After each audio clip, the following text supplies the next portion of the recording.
Ukraine finally folded and signed the minerals deal, but there's a clause buried inside that could change everything.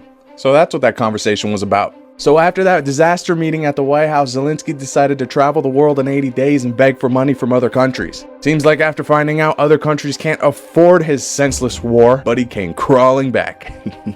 So in this deal, it outlines how the US has access to 57 different rare earth minerals, including all these right here, in exchange for the continued support in their war against Russia, but it also outlines no security guarantees. This deal also includes the long-term investment and commitment of the US helping to rebuild Ukraine after the war. This deal also isn't technically a payback for all the billions of dollars that we gave Ukraine in the past. It's more like paying for the US's support. Hey, but we got 50% of their minerals, who's complaining? And of course, Russia didn't have the kindest reaction, blasting Trump over the minerals deal, says Ukraine will disappear soon. Yeesh. So a day after signing this deal, the Trump administration, for the first time since Trump came in office, notifies Congress of a proposal to sell Ukraine $50 million or more in weapons and defense. You ready? Now buried in this agreement is a clause allowing US investors priority access to Ukraine's minerals even after the war ends. So long story short, from now on, technically we own 50% of Ukraine's rare earth minerals. If you wanted proof of how much of a genius Trump is in negotiating, there you go. Shalom, Israel. First and foremost, I would like to give all praises, honor, and glory to Yahweh, Bahashem, Yahweh Shai, Bahashem, Rakah, Quadash, and a sincere salutations to the hopeful elect, and also a healthy shalom to the few Akwath who are listening and learning. Lord's willing, this lesson be edifying. So as you can see on the screen, I have the meaning of the word strong arm. And it simply means using or characterized by force or violence.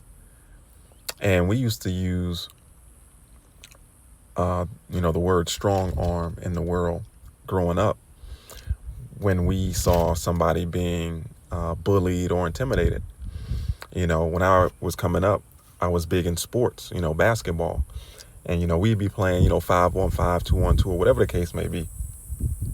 And, one of your homeboys might be going up against somebody that's killing them, down in the paint, the guy's just being overly aggressive and just, dominating. And we're like, we say something like, damn, man, you just gonna let Buddy strong arm you? And you can look at your partner's face and he's just, defeated, intimidated, and just timid, And it's like, man, show some effort, man.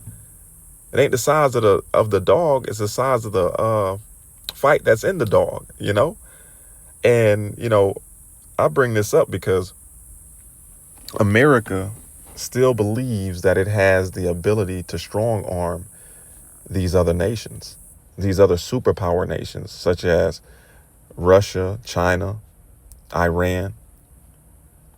They still believe that they're the big bully on the block, not noticing that their hegemony is no longer. These other nations have the great equalizer, but these Edomites fail to see this. These American Edomites fail to see this. So real quick, let me just grab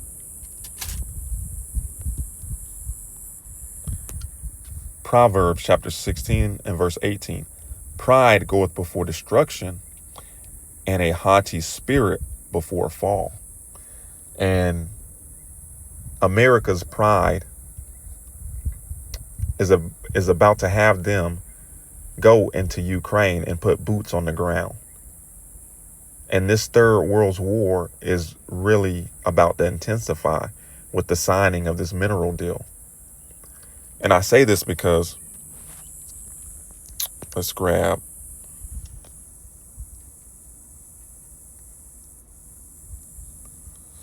So through the spirit, I Googled location of rare minerals in Ukraine, and this is what came up. It reads, Ukraine holds significant deposits of a variety of rare and critical minerals. These resources, vital for modern technology and various industries, are primarily located in the eastern and southern region of the country. Continuing on, it says key locations and minerals. It reads Donetsk and Luhansk regions. These regions hold a considerable portion of Ukraine's rare earth elements. Now, I bring this up because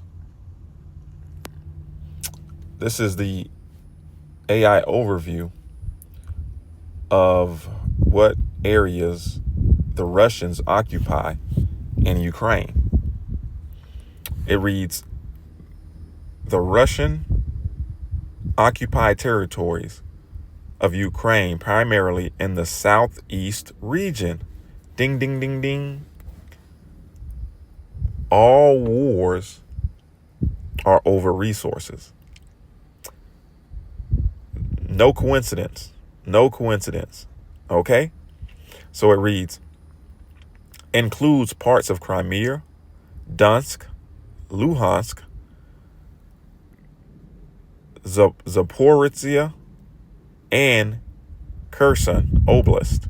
These areas have been under Russian control since 2014, with the full-scale invasion in 2022 significantly expanding Russian control.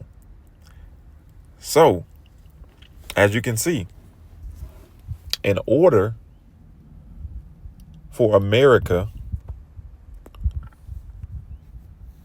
to get access to these minerals, they're going to have to go in an area that is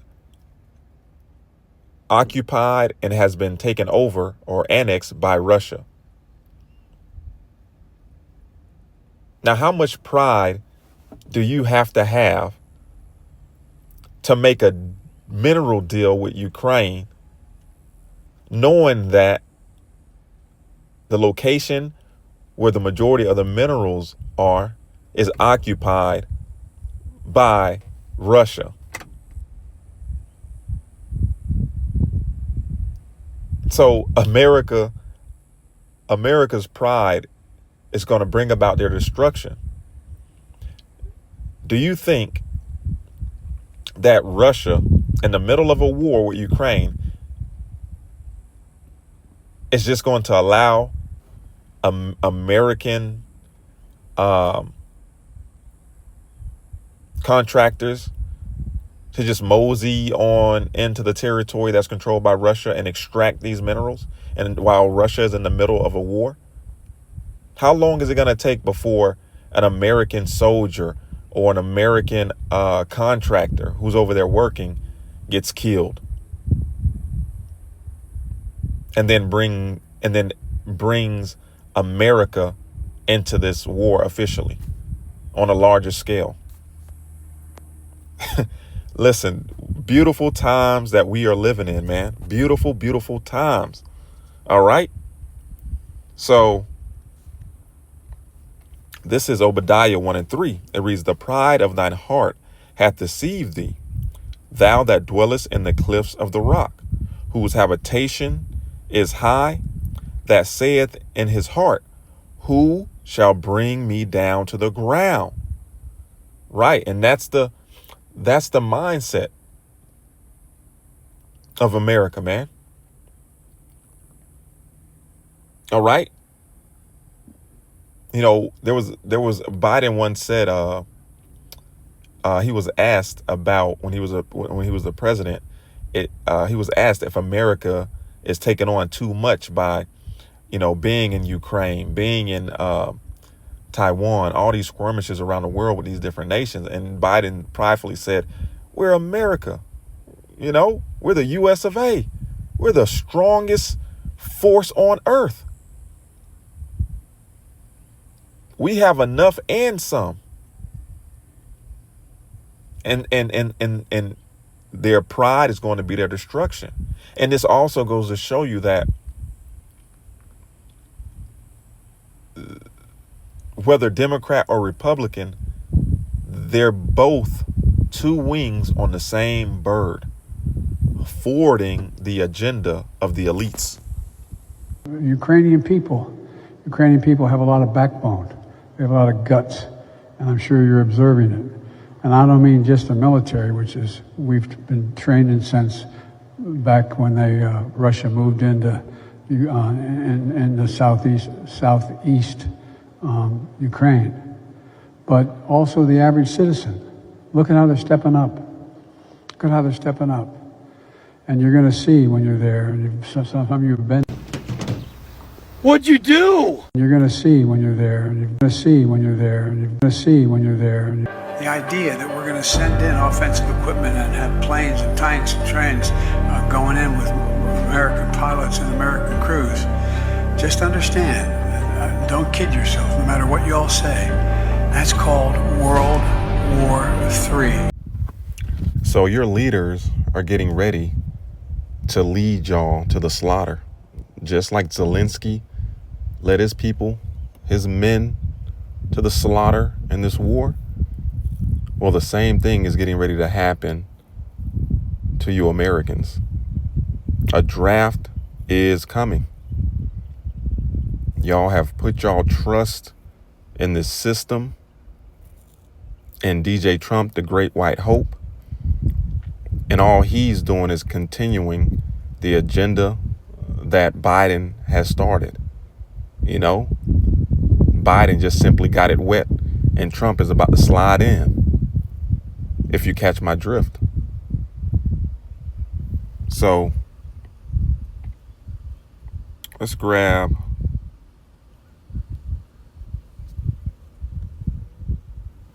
Second Ezra chapter 5 and verse 1. Nevertheless, as coming the tokens, behold, the days shall come that they which dwell upon earth shall be taken in a great number, and the way of truth shall be hidden, and the land shall be barren of faith.